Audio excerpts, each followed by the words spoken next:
The last type of force acting on a dam is the pressure due to earthquakes. Now, this what happens is this earthquake can be in any direction. If you take the surface of Earth, the earthquake force can be like this, and whatever. In whatever direction it is acting, will be resolving into horizontal component and vertical component. So, if it is acting like this, the horizontal force will be in this direction. I'm just assuming it to be in this direction, not necessary that it will be in horizontal and vertical, but we'll be resolving the general practice that we'll be resolving in the horizontal component and vertical component. And first I'll be talking about the horizontal component. The horizontal earthquake force.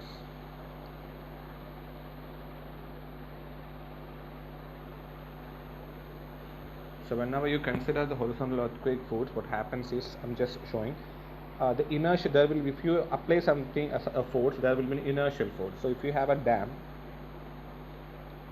if the ground is getting accelerated like this is the earthquake force acting from upstream. This is upstream, this is downstream, towards downstream. Then the inertial force will be in the opposite direction, Fi, the inertial force. So in whatever direction you have the ground acceleration, the horizontal force is towards right, that means that the inertial force is towards left. That you have to keep in mind. And if this is the case, what happens is, and I would like to take the case of a reservoir full condition. First condition is a reservoir full condition. In case of reservoir full condition, if I draw the figure, reservoir is almost full, it's full water there, and downstream also you have water. If you have seen, just assume that the horizontal acceleration of ground is in this direction. So this is the earthquake force. The earthquake force is from downstream towards upstream. So there will be a inertial force in this direction. Already you have got a water pressure here. The water pressure is acting like this, and this inertial force will be increasing the water pressure. At the same time, if you have the dam reservoir full condition, but the horizontal acceleration is towards downstream, if that's the case, you have the inertial force in this direction, you have water pressure acting like this, but this inertial force will be reducing this water pressure because both are in opposite direction. This is not the worst case, this is the most worst case, because what happens, already you have water pressure in this direction, at the same time the inertial force is also in the same direction, because your ground acceleration is from downstream. This is from downstream to upstream. So you might have to write which is the worst condition. This is the worst condition when the reservoir is full. When the reservoir is full, the ground is accelerating from downstream to upstream. So in the opposite direction you have the inertial force, and that will be increasing the water pressure. So that's the worst condition for reservoir full condition.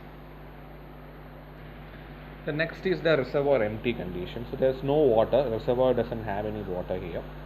In this condition, see, if water was there, there will be exerting a pressure in this direction, and this dam is designed to take pressure if the force is acting in this direction. Right now, what happens if the ground acceleration is from upstream to downstream? This is from upstream to downstream. So obviously the inertial force will be acting in this direction. This inertial force will be a very large force, and as you know, this dam is being designed to take force from this direction only, but right now you don't have this force is coming from this direction. Actually, dam won't be designed to take force from this direction, so in this case the dam is expected to fail. So what happens, this is the worst condition for reservoir empty condition. For the reservoir empty condition, the worst condition is ground acceleration or horizontal acceleration from upstream to downstream, and for reservoir full condition, the worst condition is from the ground acceleration from downstream to upstream condition. So that's the two conditions for horizontal acceleration. And there's one more thing that you have to keep in mind, and it's called as hydrodynamic force. This force is also occurring due to horizontal acceleration, horizontal earthquake force. So hydrodynamic force is nothing, I'll be explaining it in a few seconds. So what happens is,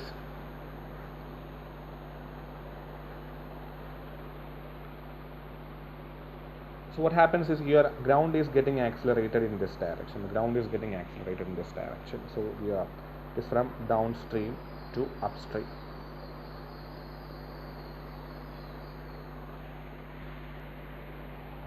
the ground is moving from upstream to downstream, sorry, downstream to upstream. The force is like this.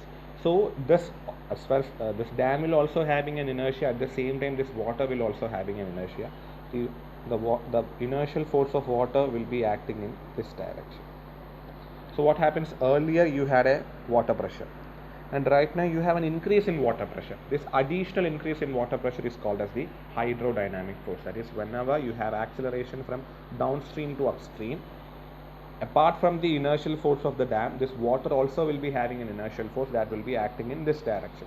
You already have the static case, you have already the static water pressure. In addition to the static pressure, you have an increase in water pressure, and this additional increase in water pressure is called as the hydrodynamic force. And this hydrodynamic force can be found by two methods. You have von Karman's method and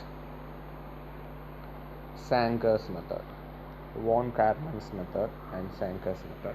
And the most commonly used method is the Sanker method. So in order to find this hydrodynamic force, it's the extra pressure the water develops, we'll be using two methods, von Karman's method and Sanker's method.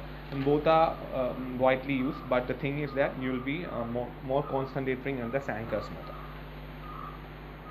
According to Sanker's method, what happens is, if you take the dam profile like this,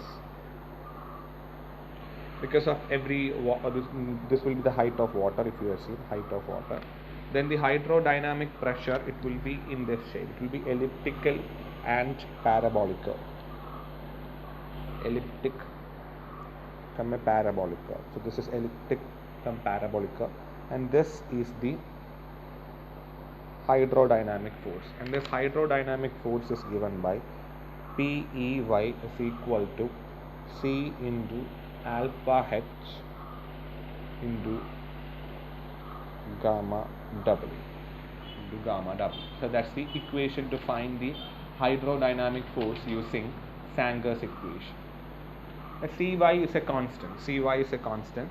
Alpha H is the horizontal acceleration, the coefficient of horizontal acceleration, because this is occurring due to this horizontal thing. So this, we know that acceleration due to gravity is g, and always this alpha H will be a factor of k into g. So of course we have acceleration due to gravity. This horizontal acceleration coefficient alpha H will be equal to k times g, and c is a constant. And y is the height of water.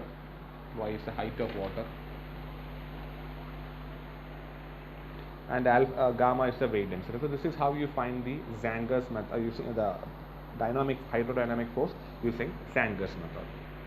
So continuing, next is the vertical earthquake force. Earlier we have seen that due to horizontal acceleration, you have this hydrodynamic force and other things, the reservoir empty condition and full condition.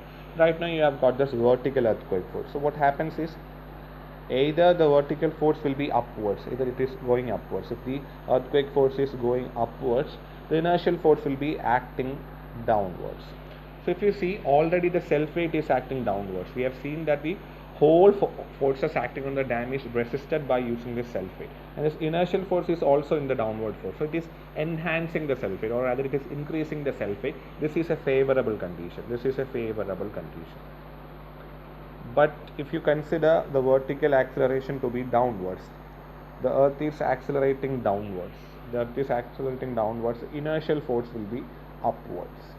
I've already said the weight is acting downwards. Right now the weight acting downwards and the inertial force acting upwards. This reduces the self weight. So this is the unfavorable or the worst condition. So this is how the vertical earthquake force is having an impact on the dam. So if the earthquake is going up, the inertial force is acting down, so it enhances the self weight, or rather increases it. And if the earthquake is downwards, your inertial force will be upwards, so that reduces the self weight. So these are the different ways in which, or rather the different forces acting on the dam, and all these forces are resisted by the self weight. These are the whatever we discussed in the 7 forces we have discussed, it's the external forces.